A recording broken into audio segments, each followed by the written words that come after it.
The next question is 41 and it's a scenario based question. Your team needs to store a large amount of IoT telemetry data. Which Azure storage service should you choose and why? So based on all the things I explained 2 questions back, can you actually guess what is the answer if you're watching sequentially? So let me populate the short answer. The solution what you can propose is Azure Table Storage or Azure Cosmos DB. We haven't talked about Cosmos DB, but we did talk about the table storage. So why do you think Azure Table Storage is the ideal choice? Because they want to store a large amount of IoT telemetry data. And these data are a structured NoSQL type of data, and table storage is ideal for that and it can scale efficiently. And this Azure Table Storage provide fast key-based access to high-speed telemetry data processing. One of the example where you can actually ideally use is for IoT telemetry data, where you need to collect and store sensor data from thousands of devices for monitoring and analytics. Another use case for Azure Table Storage is for logging data. You can store application or system log for tracking performance and troubleshooting. Or if you want to use it to maintain user profile and session data for web and mobile application, that's another place where you can use it. I'm not going to explain Cosmos DB now. We will come to that part when we explain the databases. So till then, park your curiosity. Let's look into question number 42. What is Azure Queue Storage and how does it help in application decoupling? Let me populate the short answer. First, the Azure Queue Storage is a message queuing service that allows components of an application to communicate asynchronously. It is designed to help decouple and scale application by enabling reliable messaging queue between application component.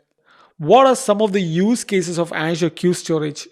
Some of the use cases include task scheduling, queue messages to schedule and manage background tasks such as processing orders or generating reports, or you could use it for load leveling as well. That will distribute tasks across multiple consumers to balance the load and prevent any one component from being overwhelmed. You could use for workflow management. This can coordinate complex workflow by passing messages between different services and components. And this provides quick access to the data using key-based queries, allowing for real-time processing and analysis. And this Azure Queue Storage can seamlessly integrate with other Azure services like Azure Functions, Azure Stream Analytics, Azure Data Lake, and other services for any sort of comprehensive data solution. Let's look into question number 43.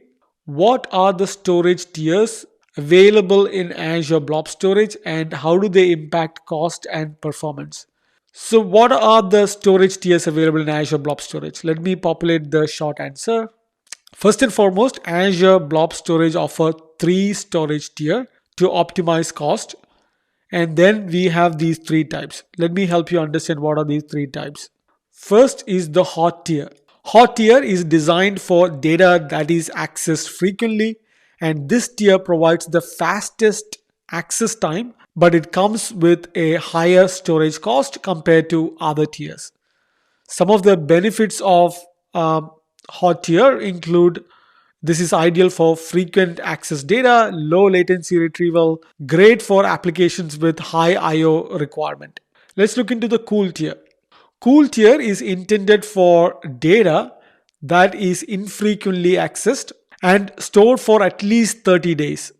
It offers lower storage cost than hot tier but has a slightly higher access cost and latency. And some of the benefits are this is cost effectively because for infrequently accessed data, it's cost effectively compared to the hot tier and lower storage cost and suitable for data backup, disaster recovery, and long-term data storage because you're not going to use it that frequently like a hot tier. The third tier is the archive tier. This is for most cost-effective storage option for data that is rarely accessed and stored for at least 180 days. And this tier has the lowest storage cost but the highest retrieval cost and latency. Some of the benefits are lower storage cost, designed for long-term data retention, and ideal for archival data, compliance, and historical data storage. Some of the examples are you can typically use the hot tier in active applications, streaming media, real-time analytics, and things like that. So that's where you typically use hot tier. Cool tier you will use for data backup, long-term data storage with occasional access and disaster recovery. And archive tier is where you use for historical records, compliance data, and archived media files, which you don't want to access frequently. Question number 44. What is Azure Storage Account and what type of storage service does it support? So we haven't talked about the storage account yet. So let's populate the short answer. First, let's understand what is the storage account. So if you remember, I talked about the resource group. So it's Azure Storage Account is like a container for Azure Storage. So if you use any of these Azure Storage service like blob storage, file, queues, table, disk storage, it need a container to be saved. It need a place where it can reside. And storage account is the place where it will reside, like resource group. So how do you explain it? An Azure Storage Account is a container for Azure Storage Services, providing a unique namespace for your data in Azure. And it supports various types of storage services which can be used to store different types of data. Next, let's look into question number 45. How does Azure Storage Encryption work and what options are available? Let's populate the short answer. First and foremost, Azure Encryption ensures that the data is always encrypted at rest using AES 256 encryption. That is a key important point you need to understand. Second, what are the encryption options available? We have these three encryption options. Let's look at this one by one. First is the Microsoft managed keys. This is the default encryption method. This is managed by Microsoft, reducing the administrative burden on users. This ensures compliance with any sort of regulatory requirements you have in your organization. Second option is Customer Managed Keys or CMK. This allows users to manage their own encryption keys, providing full control over key rotation and deletion. And this utilizes Azure Key Vault for secure key storage and management. The third option is double encryption. And this adds as an extra layer of security by encrypting data twice, combines Microsoft managed and customer managed keys. This is ideal for highly sensitive data requiring enhanced protection. So why would you use Azure Storage Encryption? It is basically to enhance the security within your organization for your data, both in rest and in transit. And it could be used for regulatory compliance. And it offers you flexible offers, like you can either use the customer managed keys or you can use Microsoft managed keys.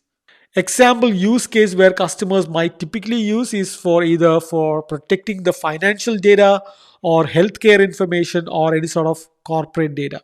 Let's look at question number 46. What is Azure Storage Redundancy and what are the available options of this redundancy? We haven't talked about this so far, so this is a good topic. Let's populate the short answer. First, Azure Storage Redundancy ensures data durability and availability using replication strategies. And what are these strategies? We have 4 options available. Let's go through this one by one. The first redundancy option is locally redundant storage or LRS. This stores 3 copies of your data within a single data center in the same region.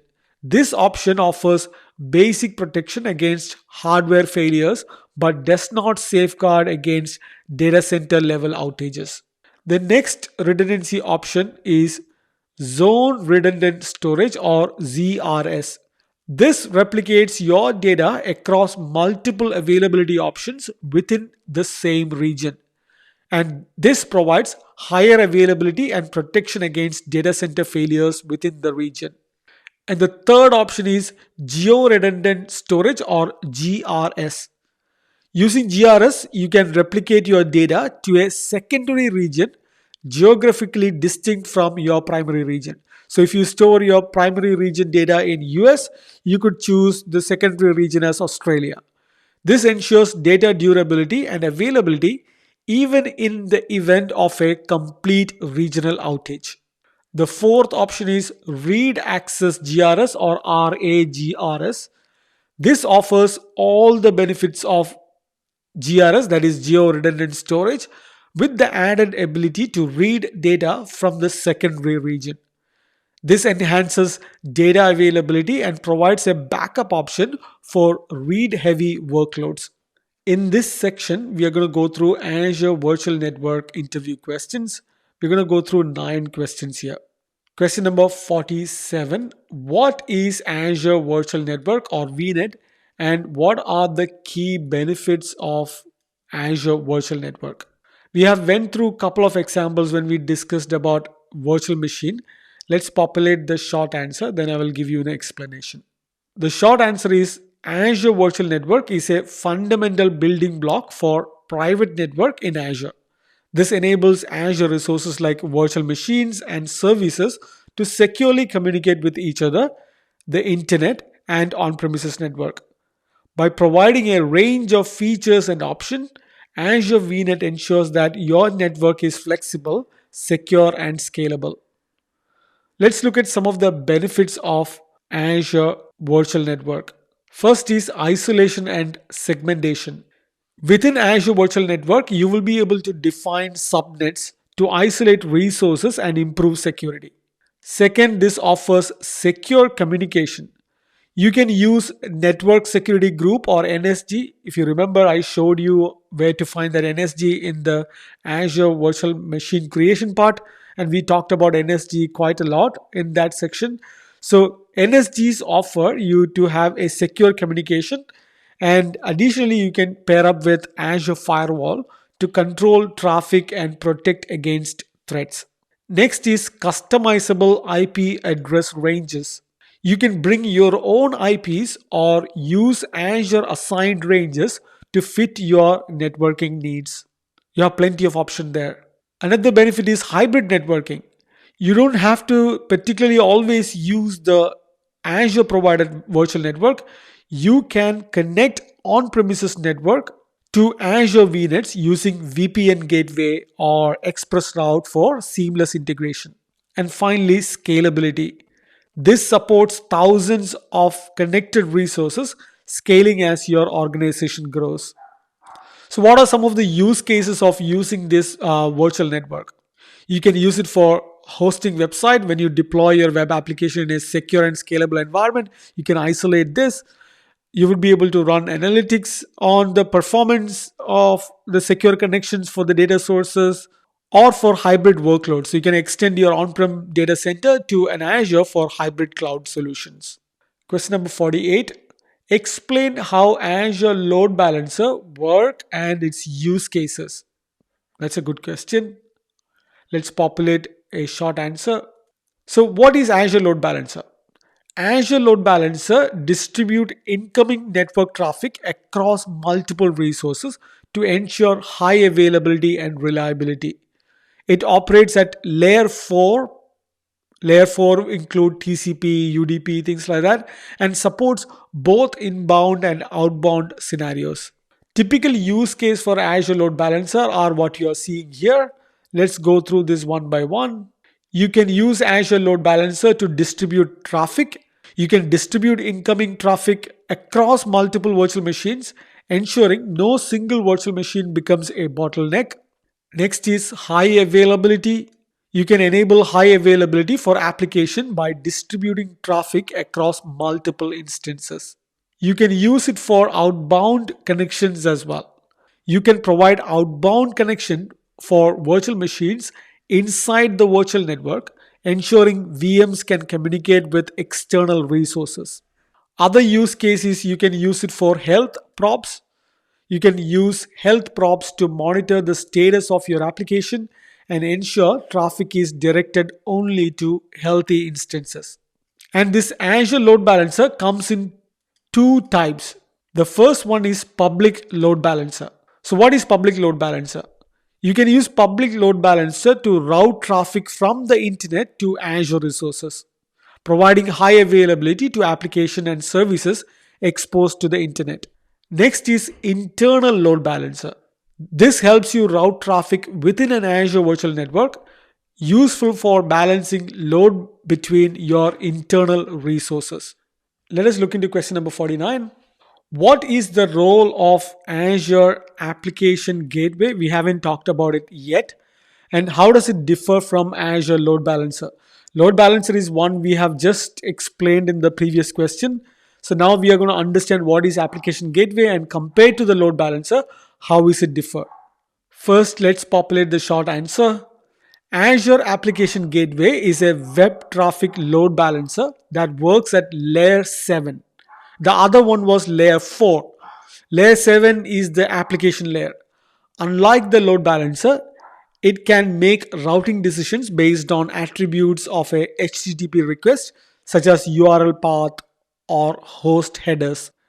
Let's look into some of the key features of Azure Application Gateway. Like I mentioned in this paragraph, you can use Application Gateway for URL-based routing, enabling you to direct a request to a specified backend pools depending on the URL. Another feature is SSL termination. You can offload SSL processing from backend servers, simplifying SSL certificate management and improving backend performance. Another feature is Web Application Firewall or WAF. This protects applications from common web vulnerabilities and attacks such as SQL injection and cross-site scripting. Now let's look into the differences compared to the load balancer. If you are not quite sure about load balancer, go back to the previous question to understand that.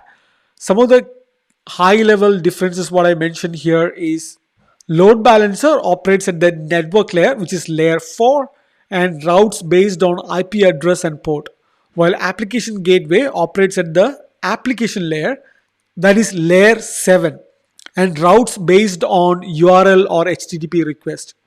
Another difference is the routing capability. Load balancer provides basic round robin or hash based routing, whereas application gateway offers advanced routing capabilities like URL based routing and multi-site routing. And there is some slight difference in terms of security features as well. Load balancer lacks built-in security features, wherein application gateway integrates with your web application firewall for enhanced security. Let's look into question number 50. Describe Azure Firewall and its main capabilities. First, understand what is Azure Firewall. Azure Firewall is a cloud-native managed network security service that is designed to safeguard Azure virtual network resources. Additionally, it provides comprehensive protection through its stateful inspection capabilities, high availability, and ability to scale without restriction in the cloud environment. So, what are the main capabilities of Azure Firewall? Let's go through this one by one. First, traffic filtering. Azure Firewall allows you to create rules for both inbound and outbound traffic, and this ensures that only sanctioned traffic is allowed to flow in and out of your network, thus protecting your resources from unauthorized access. The next capability is threat intelligence. One of the most significant feature of Azure Firewall is its integration with Microsoft Threat Intelligence feeds. This gives it the ability to detect and respond to known malicious IP addresses, domains by providing an additional layer of security. Let's look into the third capability. It's called FQDN filtering. FQDN means fully qualified domain name, and using the FQDN filtering, Azure Firewall can monitor and control traffic based on specific domain names, and this is particularly useful for enforcing policies on applications that rely on domain names. Next capability is centralized logging. Azure Firewall supports centralized logging to Azure Monitor, Storage, and Event Hub. This enables you to keep track of all network traffic and security related events, aiding in compliance and audit requirements. And the last one is application and network rules.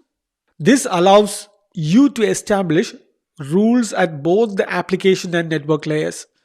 This means you can control the traffic not only by IP address and port numbers but also by URLs and protocols. So that's what Azure Firewall and its main capabilities. So if you want to know more about it, click on this link to understand more.